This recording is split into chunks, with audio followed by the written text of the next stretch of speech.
Alex Cora, how are we doing this week? Doing good, man. It's been a fun week.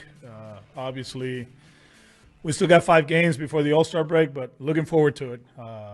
Taking the family to California. We're going to spend the time, Newport Beach, and then Nice. be ready for the Dodgers. Excellent.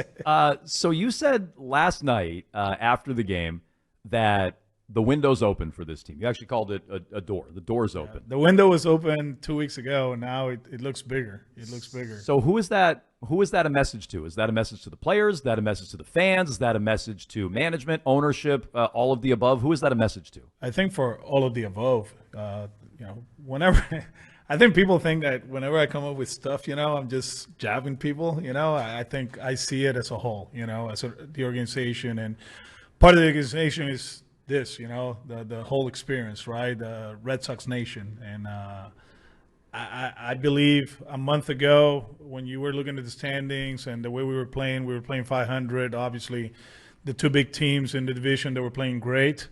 But, like everything else, you're going to go through stretches that you're going to play good baseball and bad baseball. And you start looking at the standings and around the league, and some teams are coming back to earth, quote unquote, and we're trending in the right direction.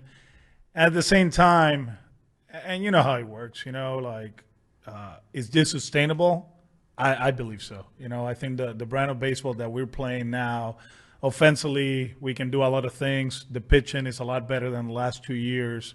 I'm not going to use the getting healthy part of it because, of course, that didn't work the last 2 years. And I think we made a point early in the season, kind of like the injuries and the injuries, we got to keep playing. And so far, so good. Obviously, big series against big teams in the division. We have been great on the road, good in the division, okay at Fenway. So I feel like whatever window it was 2 weeks ago, and now it's bigger. Kansas City, Seattle, Houston, New York. We're 6.5 game back from Baltimore too. So just think big and let's see what happens. Are you getting similar feedback from people above you that the window feels open, it's a door? I mean, the way we maneuver in the roster, it tells you the whole story, right? We send out Valdi. By the way, he hit a homer today in AAA. Because we were going to face 3 lefties in a row. So we got Westbrook here. The way we are, moving our pitching staff, using the flexibility of the roster, it tells you the whole story. I had a conversation with Craig 3 days ago, and this whole thing and like ownership and the front office, they want to lose so we can trade people and improve the future of the organization. I think it's wrong. It's just like we just got to be patient. We put ourselves in a great position. 10 games over 500, I think, is very important. And when we talked about it 2 weeks ago, now it's about winning this series, winning the next one, and see what's going on. And I think you look around the league, we've been probably one of the best teams in the big leagues the last month and a half. Obviously, we're going to go through a stretch that we're going to lose 3 out of 5, but I don't see this team losing, going through that 7-game losing streak, 5-game losing streak. So we're on board. We believe in what we're doing here. Now we just got to be patient and let's see what happens in the upcoming weeks. Alex, Friday night, you're down two outs, bottom of the ninth inning, or top of the ninth inning, I should say, against the Yankees at Yankee Stadium. We all know how that game ended. As a fan and as someone who does this every day, who talks about you and the team and all that every day, that felt like a turning point to me. Did that feel like a turning point to you in the season? It felt great. And it was one of those games that it wasn't horrible, but the way they score the runs, right, is we go back to the defense, right? Like if we don't play defense, we're not going to win. So they score 3. Romy with the big homer, 3-1. Rafi with a big at bat leading off that inning, and it was like, man, it might happen. Dom pinch hit, gets a hit. Masa, who hasn't hit the ball in the air in ages, got a good pitch. Actually, I was talking to Rafi yesterday, and Rafi was like, bro, I was just trying to get under a sinker in my at-bat, and I wasn't able to it. And then all of a sudden, Masa kind of like short up, cut it in front, hit it in the air, and that felt great. The stadium, it went from very loud to very quiet. And the boys, one thing about the group that I really like, they're not afraid to show their emotions. It's been it's been fun to watch. And you got to see Utaro, the translator. This guy was going nuts. That was the best part of it. And we finished that game. Saddam put a good swing. Obviously, Saturday was Saturday, but then Rafi did his thing on Sunday, and it was a great win. You mentioned earlier you feel or you disagree with the narrative that ownership is rooting for losses. Craig Breslow is rooting for losses. Breslow essentially confirmed what Buster Olney said on Sunday Night Baseball. I don't know if you heard this, but during your game on Sunday night, the Red Sox are non-committal about the deadline, is what he said. Craig said he's committed to picking a lane. That means they haven't picked a lane yet. You're winning games. You're 10 games over 500. I think fans look at the trade deadline as an investment in the team from ownership, an interest level in the team from ownership. Why has the team not picked a lane yet? I think we're putting ourselves in a situation that probably we're gonna improve the team. 5 games over 500, 6 games over 500, the third wild card. Is that enough? Agree to disagree, right? I mean, in the past, you probably felt like the third wild card was just the third wild card. The thing is that where we at right now as an organization, we have some guys that have take that step forward. And I mean, Tanner Houck, Cutter Crawford, Jaron Duran. So then Rafaela in 3 months have become one of the worst at-bats in the big leagues to one of the best ones, right? So I do believe the whole thing about player development and where we at, not only as an organization, but at the big league club, we're much better placed than 2 weeks ago, a month ago, and obviously in the offseason. And Craig knows that, and we have conversations about what we're going to do, what we're not going to do.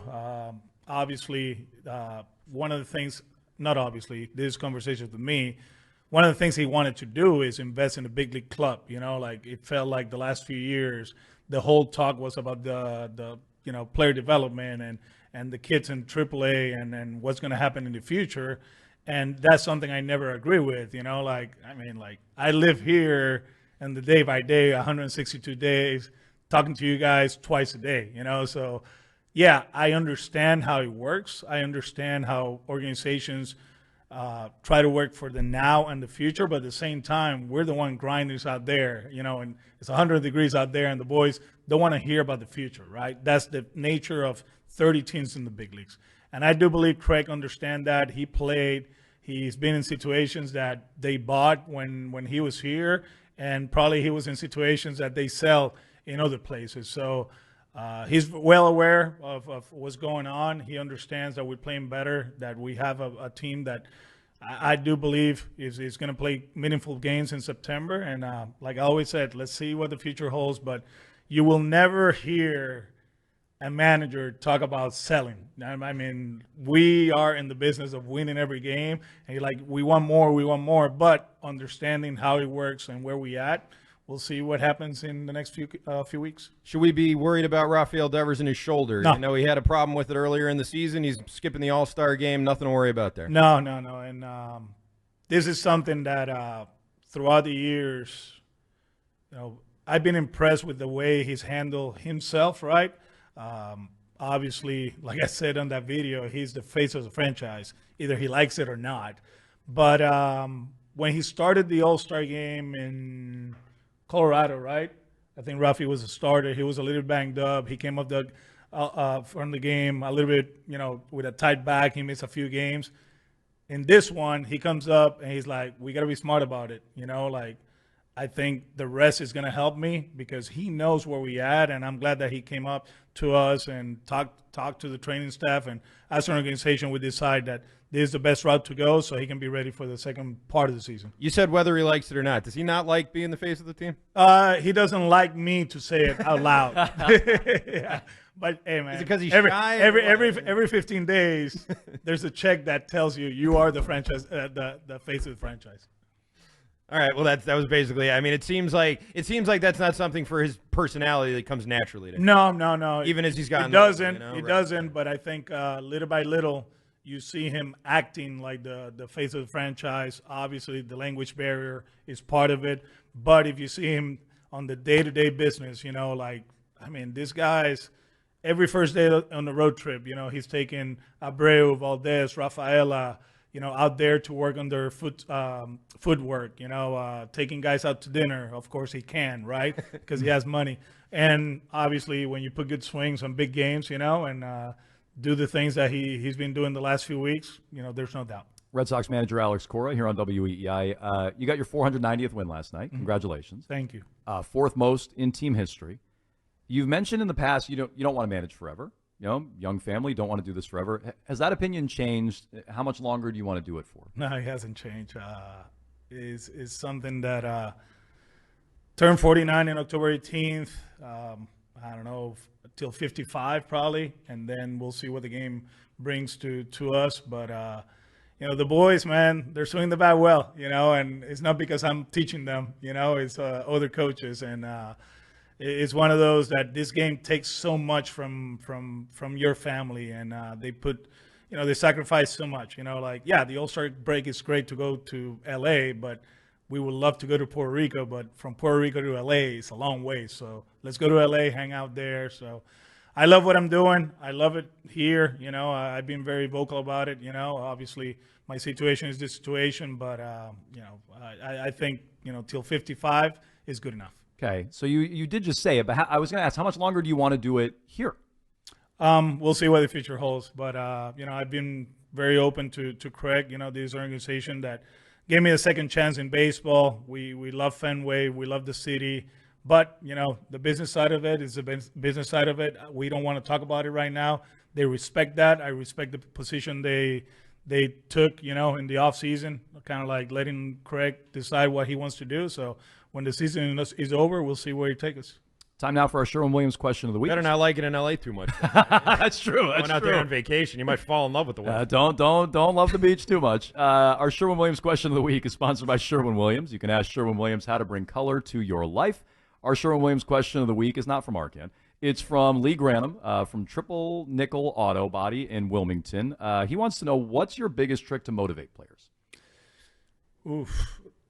I don't think there's a trick, right? I do believe you learn from the people that manage you throughout the years. Tito, Jerry Manuel, Davey Johnson.